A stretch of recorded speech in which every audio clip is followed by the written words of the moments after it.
ہدایت کیا ہے؟ ہیا اراۃ الطریق، ایک پہ راستہ دکھلانا، جس کو راہ نمائی کہتے ہیں، نمودن سے دکھانا۔ کسی نے پوچھا کہ میں نے فلاں جگہ پہ جانا ہے، تو ہم نے کہا یہاں سے سیدھے باہر نکل جانا، دائیں بائیں، آگے بائی پاس آئے گا، تو آپ یوں ادھر ہو جانا۔ یہ ہے اراۃ الطریق، راستہ دکھلا دینا، راستہ بتلا دینا۔ اس میں بھٹکنے کے امکان موجود ہیں، تھوڑی سی غلطی لگ گئی تو آپ اور سمت بھی نکل سکتے ہیں۔ پھر اگر راستے کے اندر جگہ جگہ دشمن بھی کھڑا ہو تو پھر تو امکان اور زیادہ بڑھ جاتے ہیں۔ تو یہ اراۃ الطریق کا مفہوم ہے۔ اور ہدایت کا دوسرا مفہوم ایصال الی المطلوب، منزل تک دستے کرم سے پکڑ کے پہنچا دینا۔ تو یہاں دوسرا معنی ہے، اس لیے علماء نے اس کا معنی کیا مجھے سیدھی راہ پہ چلا۔ مطلب کیا کہ سیدھی راہ تو میں دیکھ چکا ہوں، لیکن قدم قدم پہ شیطان اور نفس موجود ہیں جو میری راہ بھٹکا دیں گے۔ مالک تو دستے کرم بڑھا اور مجھے منزل پہ پہنچا۔ اللہ اکبر۔ تو یہ ہے ایصال الی المطلوب، تو ہدایت کا یہ مفہوم۔ اور یہاں ہدایت سے مراد وہ ہدایت جو پیغمبروں کے ذریعے سے، کتب کے ذریعے سے اللہ تعالیٰ نے حضرت انسان کو، ایک فطری ہدایت ہے، جبلی ہدایت، اور وہ اللہ تعالیٰ نے انسان کیا جانوروں کو بھی دی ہے۔ وہ بطخ کا بچہ بھی جب انڈے سے نکلتا ہے تو وہ کسی سے تیرنا سیکھتا نہیں ہے، وہ خود چھلانگ لگا دیتا ہے اور تیرنے لگ جاتا ہے۔ یہ جبلی اور فطری ہدایت اللہ نے اس کو القاء رکھی۔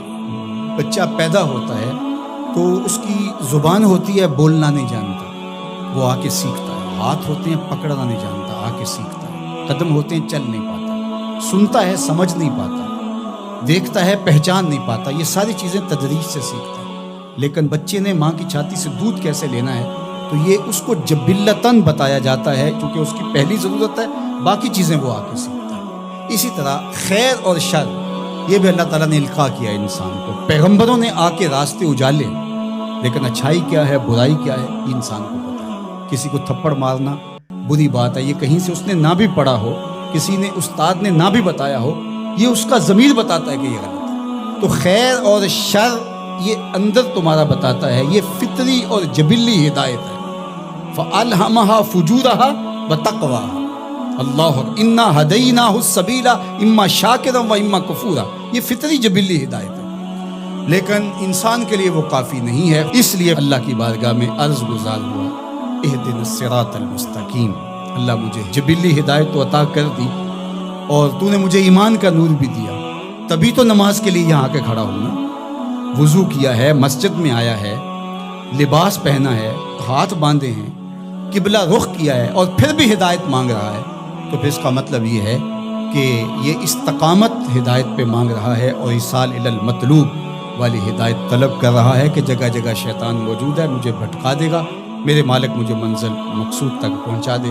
صراط مستقیم، سیدھی راہ، اس کا ایک معنی لکھا کہ الاسلام ہے، کہ صراط مستقیم اسلام ہے، مجھے اسلام کا راستہ عطا کر۔ دوسرا معنی اس کا بیان فرمایا کہ انہو کتاب اللہ تعالیٰ، اس سے مراد کتاب الہیہ قرآن مجید ہے، کیونکہ قرآن سے سیدھا کوئی راستہ ہو نہیں سکتا۔ ان ھذا القرآن یہدی للتی ہی اقوم، یہ وہ راستہ دکھاتا ہے جو بالکل سیدھا ہے۔ قرب قیامت کے فتنوں کا ذکر جب ہوا تو حضرت علی نے حضور سے پوچھا کہ حضور پہ بچنے کی صورت کیا ہے، تو برجستہ کہا اللہ کی کتاب قرآن مجید۔ تیسرا معنی انہ الطریق الہادی الی دین اللہ تعالیٰ، یہ اللہ کے دین کی طرف جو راستہ ہے، وہ راستہ اللہ کے حضور اتنی تمہید کے بعد مانگا گیا تاکہ میں خیر کی راہوں پہ رہوں اور میری مدد نصرت مالک تیرے کرم پہ رہے۔ یہ حضرت عبداللہ ابن عباس رضی اللہ تعالیٰ عنہ کا قول ہے، اور فرماتے ہیں کہ یہ وہ راستہ لا عوج فیہ ہے، جس میں کوئی ٹیڑھا پن نہیں، مستقیم بالکل، اور یہ اعتدال کا راستہ ہے، نہ افراط کا راستہ نہ تفرید کا راستہ، یہ بالکل معتدل راستہ ہے۔ اور پھر چوتھا قول جو حضرت حسن بصری اور ابو العالیہ رضی اللہ تعالیٰ عنہ کا ہے، وہ فرماتے ہیں صراط مستقیم سے مراد ہوا رسول اللہ صلی اللہ علیہ وآلہ وسلم۔ کہا کہ نمازی نماز میں کھڑے ہو کے ہاتھ باندھ کر کے کہتا ہے مالک مجھے محبوب کی دہلیز نصیب کر دے، مجھے محبوب کی چوکھٹ نصیب کر دے، کیونکہ اگر یہ در نصیب ہو گیا تو خدا کا گھر نصیب ہو، بخدا خدا کا یہی ہے در، نہیں اور کوئی مفر مکر، جو وہاں ہو یہیں آ کے ہو۔